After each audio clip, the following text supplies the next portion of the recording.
Hi, Top Dog Traders. Today we're going to talk about Forex head and shoulders strategies, patterns, and by the way, this can also be applied equally as well to stocks, commodities, futures, really anything. It's a chart pattern that applies to all markets, but today we're going to show it on the Forex market. So this is the Euro-Japanese yen, and a lot of people, well, this is one of the most popular charting patterns, but it is also one of the most misunderstood patterns. So a lot of people oversimplify it and they say, alrighty, let's see, we've got a left shoulder, a head, and a right shoulder. And basically, what are they doing? Well, they're saying we've got a higher high and a lower high. And they kind of simplify it to that. Now that's way too simplistic. That is not what a head and shoulders pattern is. That's part of the pattern, but that alone does not create a head and shoulders pattern.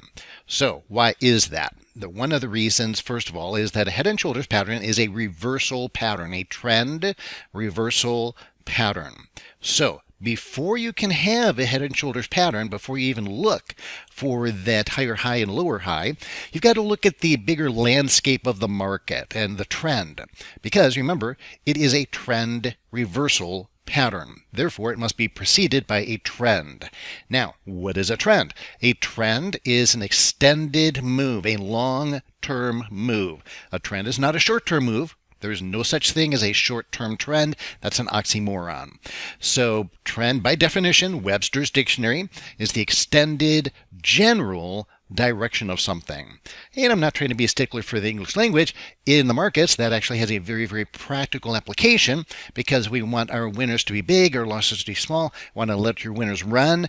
And so therefore, you've got to measure a trend with a tool that measures the long-term movement, so you get bigger wins than losses. Risk-reward ratio, right? Basic risk-reward ratio. So that's the practical application of it.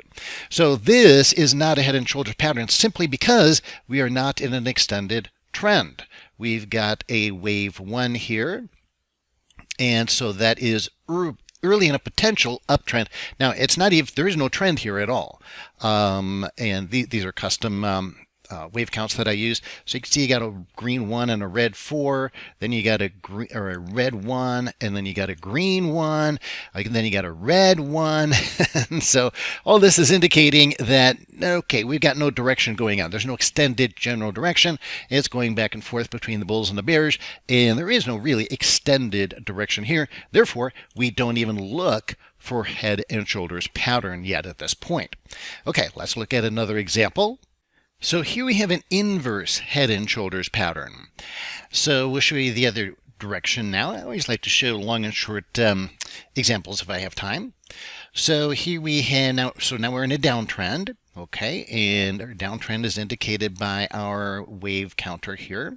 So the average trend is 5 waves. By the way, this is not Elliott wave. These are, well, what I affectionately call Berry waves, because I've got my own unique way of counting waves in a trend.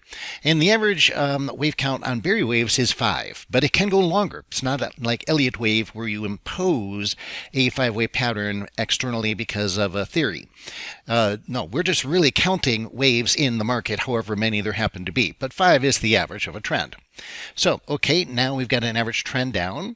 Wave 6, wave 7. Now we've got an extended, longer than average trend. So you know the old slogan, the trend is your friend until the end.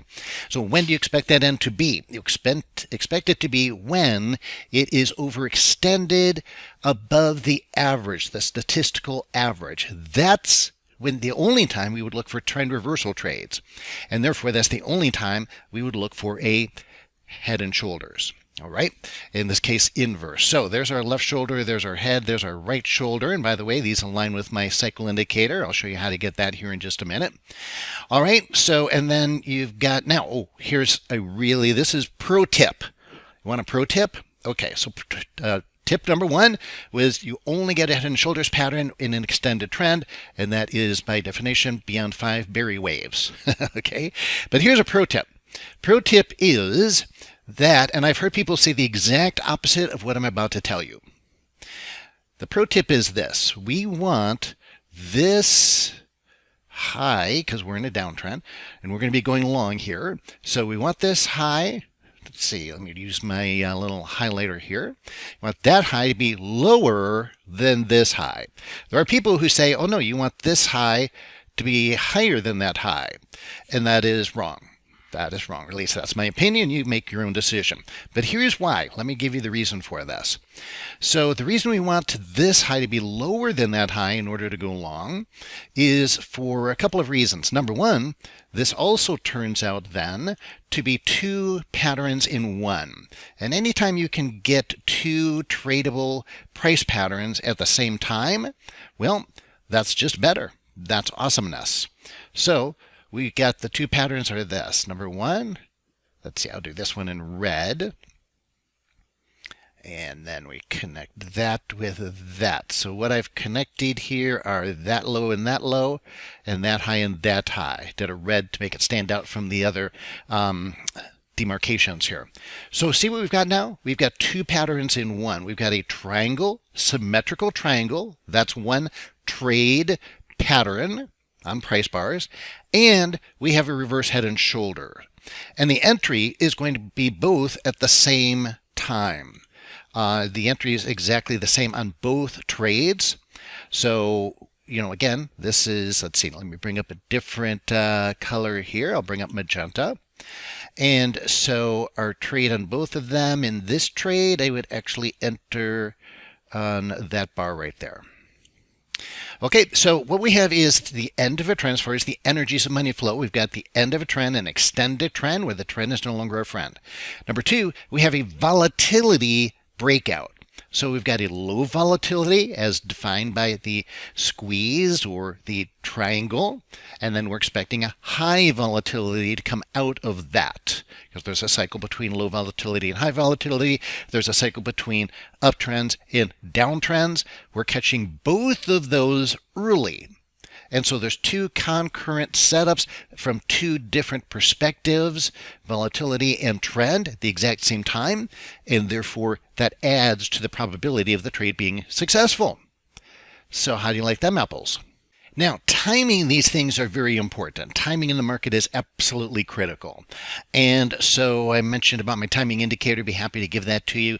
Just go over to indicatorwebinar.com, and that's my cycle indicator. I used to do that webinar live, but I recorded it, and now it's available for recording. You can go and watch it whenever it's convenient for you. So just go on over to indicatorwebinar.com and enjoy. I show you how to set it up on your charts. Works on any charting platform I've ever seen. It's not a proprietary indicator you have to download. We just take a common indicator and modify it. And we use it, not by itself, but we use it just like this. We look for a big price pattern. So whether it's a triangle, head and shoulders, double tops, double bottoms, trend trades, whatever. So that's the first thing you do is you look for the big pattern, big price pattern. And then this is like my scalpel tool.